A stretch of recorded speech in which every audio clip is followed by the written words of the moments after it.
Hey guys, it's Jackie from Jack Gets Lost on a Book Hole, and I thought I would do a tag today. Um, Again, I still have my cold, so I'm going to try to be as clear as I can possibly be, but my voice will probably still sound a little nasally and unclear. Well, hopefully not unclear.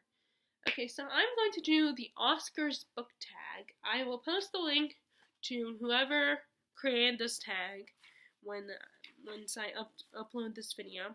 But this is a tag where they basically take all the Oscar categories and turn them into book-related questions. So the first one is Best Picture, which translates to favorite book series. Now, originally I was going to say Avatar, but I'm going to give Sarah J. Maas a little bit of a break. And I'm going to say my next favorite series, and that is Falling Kingdoms by Morgan Rhodes. This is the first book. I just finished Gathering Darkness the other day. I really love this book, and I'm probably one of the few people who actually really enjoyed the first book. I know a lot of people it wasn't their favorite, and they were saying that, the series gets better, which, I mean, it does, that is true, but I did like this first book. It is basically the equivalent to Song of Ice and Fire series by George R. R. Martin, with, its multiple characters. There are all these kingdoms fighting for power. There's a little bit of magic that was supposedly extinct, but now is coming back. And of course there's romance and blood and gore and people dying.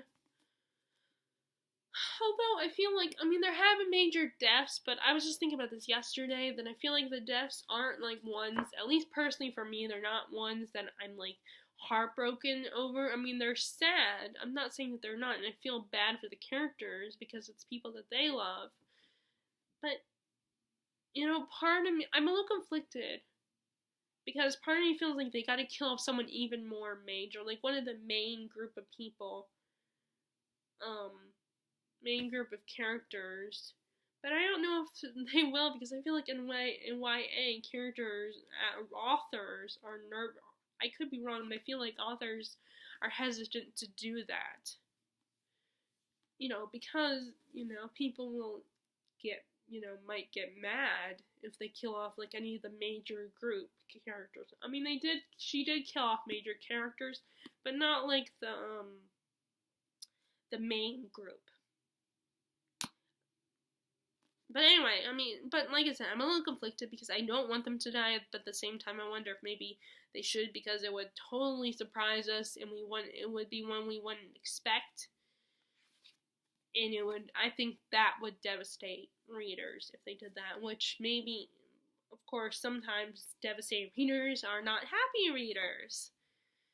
But anyway, but yeah, I'm really loving this series. It's definitely easier to read and to get into than Song of Ice and Fire series, which is a series I do really enjoy, but it's just hard for me to get into because it's so dense, takes so much time, and with books like that particular series, I feel like I have to devote most of my time when reading those books. But anyway, I love all the characters, the plot is really interesting, and it's getting more and more interesting as the story progresses. And there's all the feels I have with this book, and it's so great. And with this series, and this is like I said, this is one of my favorite series.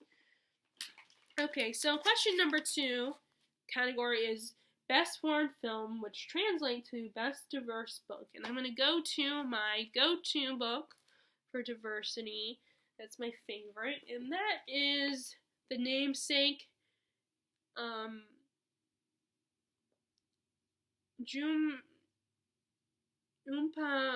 Lahiri. I'm so sorry, I am butchering that name.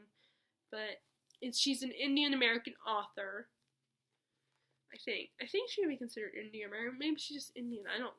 I guess Indian American. But this is about an Indian family coming to America. It starts with the two parents, the two family matriarch and patriarch, Ashok and Ashima, and it starts with them getting married and being forced to come come to America and just adapt to this life. And you have Ashok, he's a teacher at I think Harvard or one of the Boston schools,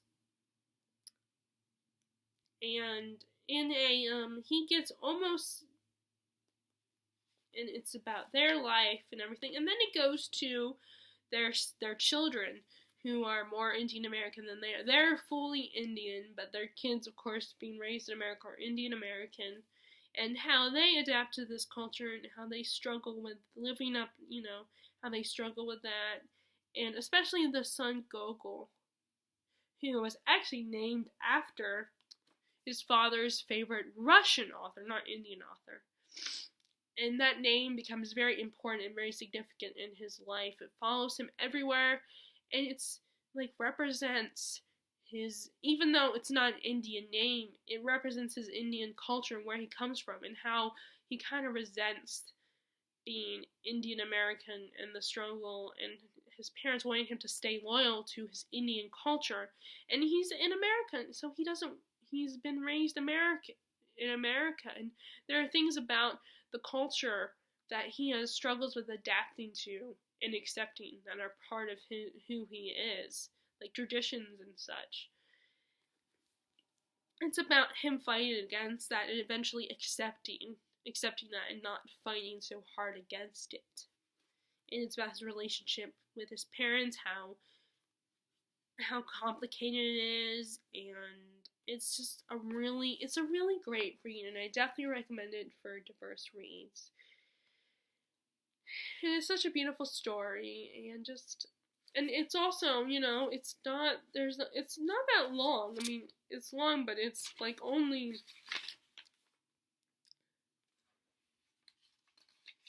291 pages.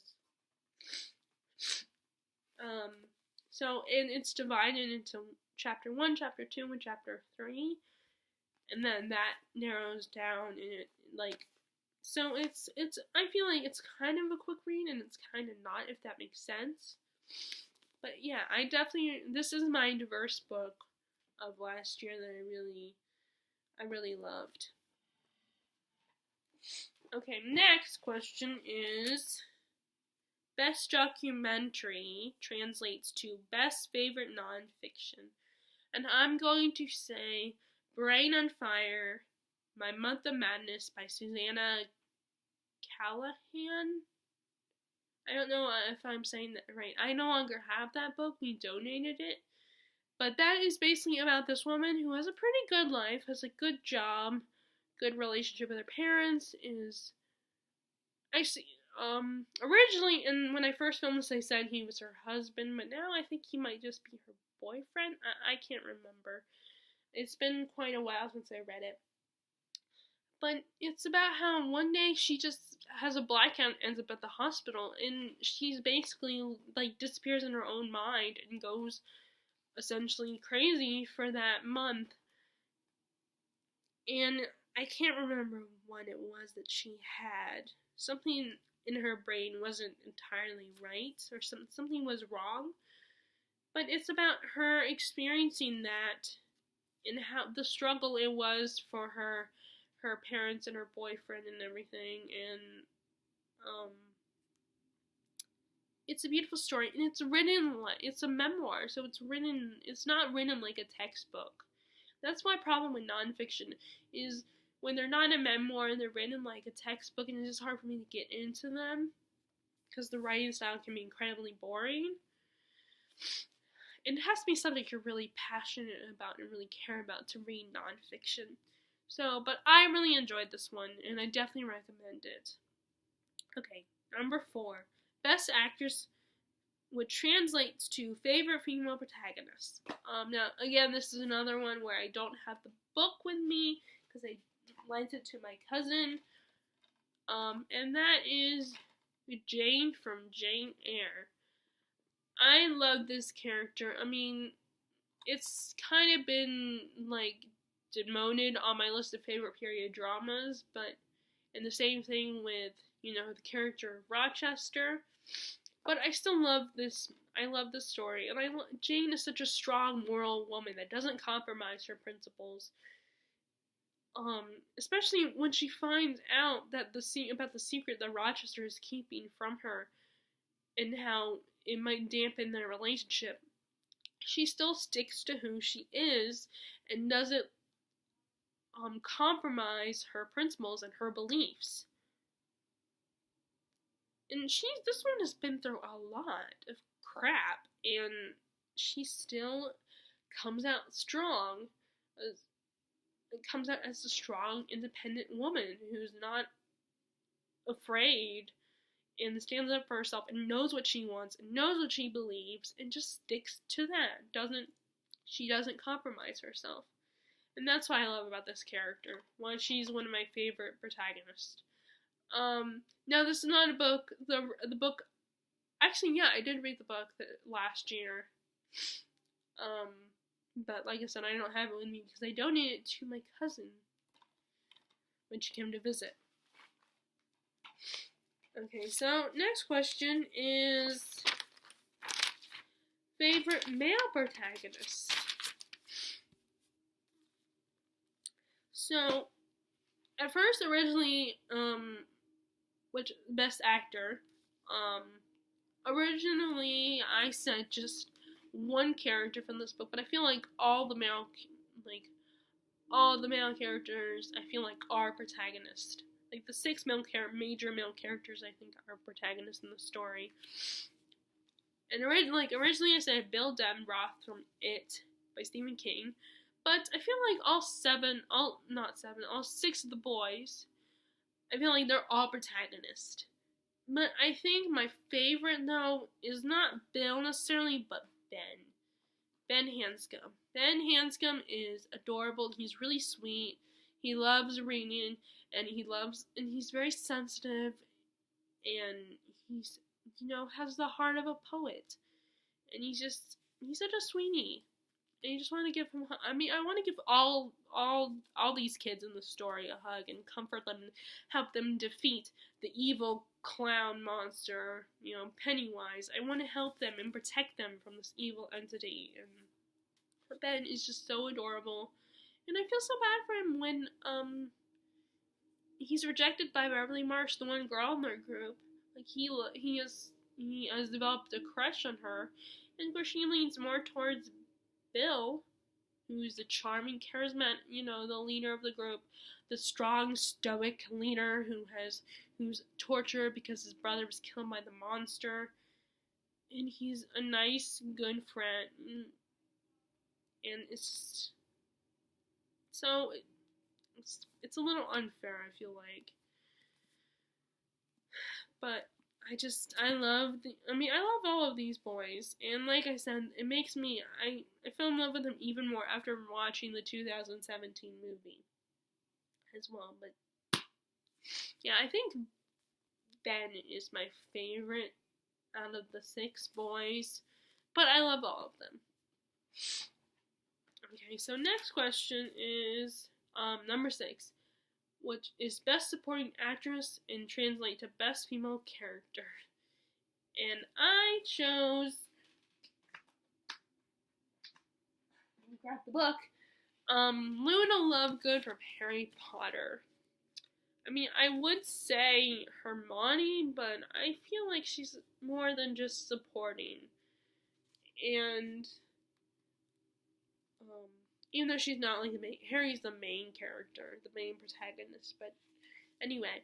And plus I feel like everybody would say Hermione.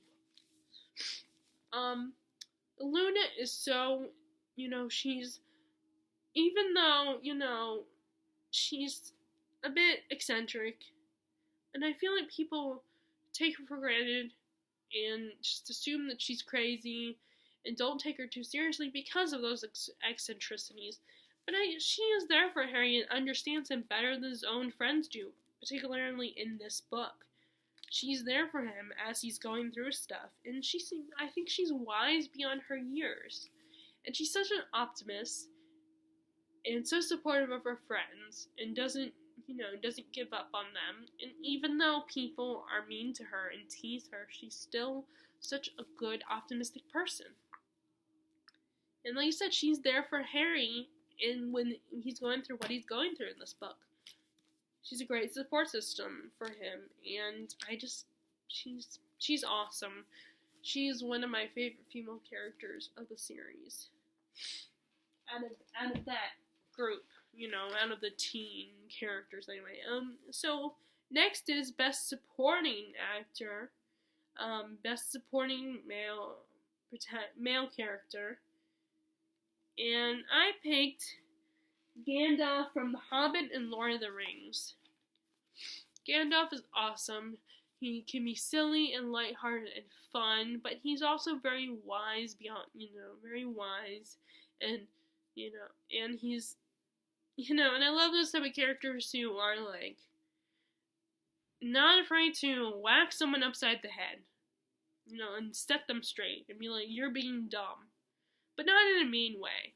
Like, I like both characters. Like, there's the ones like this, like the Gandalf types who will bonk you on the head, but won't necessarily be really mean. And then there's the ones that are mean and blunt and very honest that I like. But we're focusing, of course, on Gandalf. And he's a very laid-back character, but he's also not afraid. And he's awesome. Who doesn't love Gandalf? Okay, so next one is favorite standalone. Best screenplay translates to favorite standalone. And I said, as of right now, anyway, these answers might change. So it might be one of those people who might redo this tag next year. And that is The Great Gatsby by F. Scott Fitzgerald. This is awesome. I fell in love with, after reading this book, I fell in love with, F. Scott Fitzgerald, and I even have a biography about his, or a memoir, or, I don't know, I think it's one of those books that might be true and, like, but it exaggerates things. I don't know, I haven't really looked at it, but, on his wife, Zelda. But this is such a beautiful story, and I did read it for the second time last year, and I'm probably one of the few people in my English class when we read this book that I really loved it, and I definitely read it again, and it's such a fascinating story about high society and how you can't recreate the past. You can't, the past is the past and you have to accept it.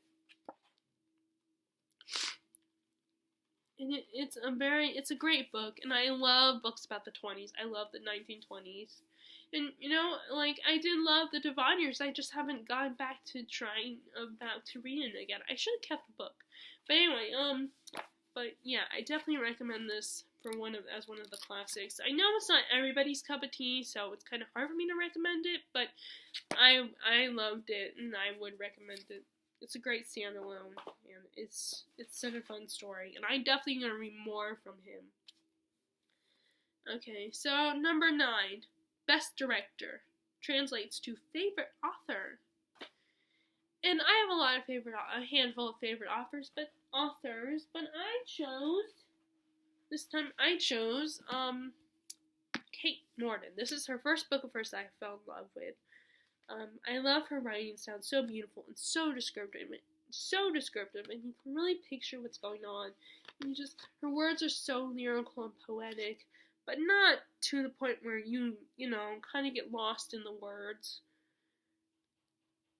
It's more to the point of you really see what's going on, and you feel the feels that this book gives you, her books give you, and this is the first one of hers, and I gave my original copies to a friend, so I've been rebuying them, and luckily the used bookstore, the Gibbons bookstore, has them. So I bought this one, and I bought The House at Riverton, and The Secret Keeper, which is my second favorite Morton book.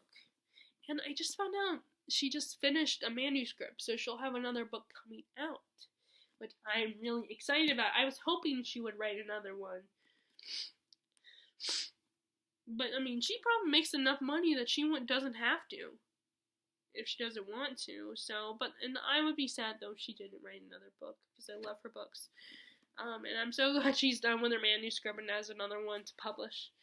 Which reminds me, I'll have to go on her website and see if there's any more news on it. But yeah, I can understand though as an author because I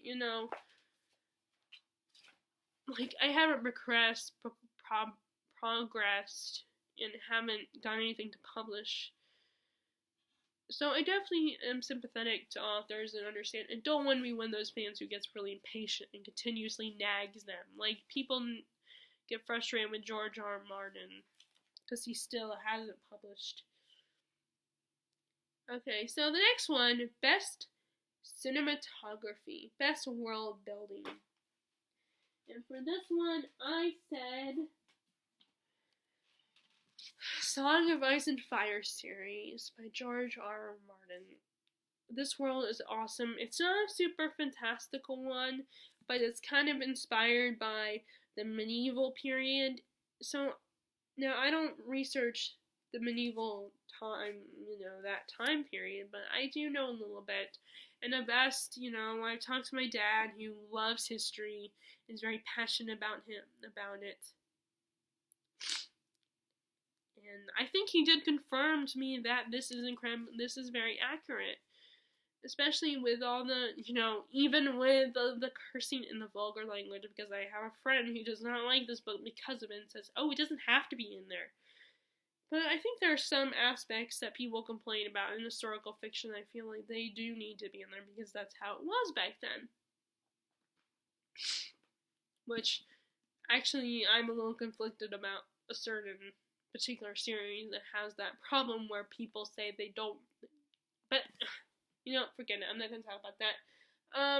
So it's full of political intrigue, and I love this. This world is so fascinating and so interesting, also scary too. And I don't know if I would ever want to go into this book world. I would be terrified because I'm very uncoordinated, so I wouldn't be good with fighting, and I don't think I'm that smart. I mean, I'm not stupid, and I'm well read. I mean, I shouldn't say I'm well read, because who's well read?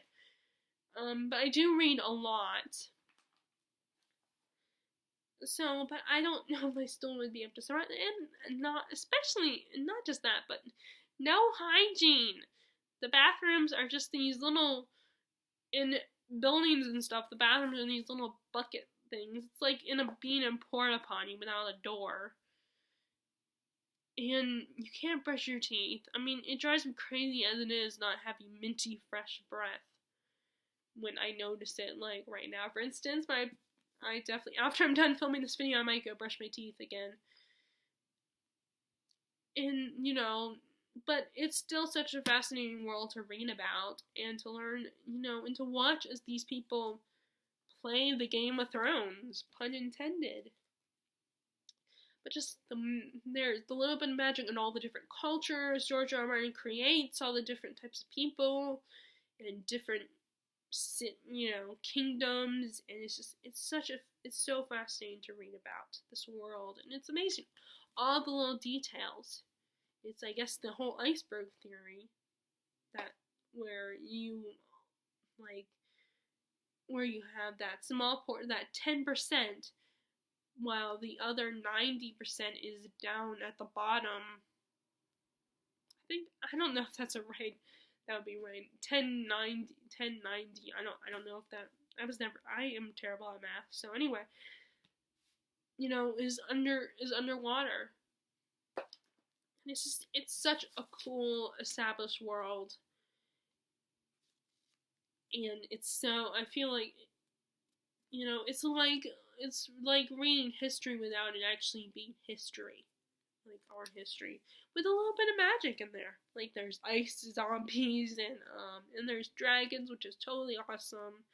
And there's a little bit of magic like healing and stuff like that, and sorcerers, and there's like a little bit. It's not like Sarah J. Maas's books with the magic, or like a Mistborn, Brandon Sanderson's worlds or anything like that. It's still such a great world. Okay, so the last one, which this one I was a little confused about. But I guess that's the only thing the best thing they could come up with for this one. It's best costume, so it's best cast of characters. Now, I could have gone, I kept thinking maybe I got that wrong, but I didn't want to go, I wanted to get this filmed. So, and I guess that's the only thing they could come up with, because you can't really, there's not a lot of description of costumes, and you don't actually, you see it in your mind, but it's not tangible. So I guess this is what they came up with, which is best cast of characters. But I think there is, in the Oscars, I think there is a question that's best ensemble or something. So they could have had the last one be, number 11 be that. But oh well, this is still a great tag. And I'm not trying to criticize or anything. But I did answer the question, and I said the cast from the Raven Cycle. This is the first book, The Raven Boys, by Maggie Stiefvater. This is such a fascinating group of characters. Not just the main 5 characters, but also the supporting characters too. And just, they're so complex and interesting, and they feel a little different from typical YA characters. I mean, I don't know, maybe I got caught, I don't know why, and maybe it's just the writing itself, but they feel more complex than most YA characters, I feel like. This was an interesting, you have the bad boy character, who's a bit of a drawing. You have the scholarship kid who's all broody and stuff, and poor, and doesn't want, he's very proud. Then you have Noah, who's the more quiet, shy one, and then you have Gansey, who's the stoic leader. It kind of reminds me of Bill Denbrough from It. And then you have the one girl in the group, Blue, who's kind of the sister, mother figure for all these boys. Well, not all of them, like 3 of them at least. And she doesn't give into their bull crap, and is just like the tough chick of the group. And they all work together to find this source of magic, and not just, and like I said, I love the supporting cast too. They're all so fascinating. Even the bad guys, the villains of each novel, they're all very interesting. Such fascinating characters that Miss Stiefvater creates. And I definitely want to read some of her other ones, but I don't think I'll ever read Wolves of Mercy Falls, because that's more paranormal fantasy, and yes, I still kind of like vampires and werewolves, but I'm not into reading about them as much. I'm not really into reading about them anymore. So yeah, this is my favorite cast of characters. Okay, so that was, damn it, my video still seemed really long. Well, I better finish this up. Okay, so that was the Oscars book tag. I hope you enjoyed it. If you did, please give it a thumbs up. And if you haven't already, please subscribe to my channel. And, if you want to do this, I tag you. And if you don't, that's fine. But I think it's a really fun tag and very interesting to think. These questions are very interesting to think about. And I will talk to you guys later. Alright, bye.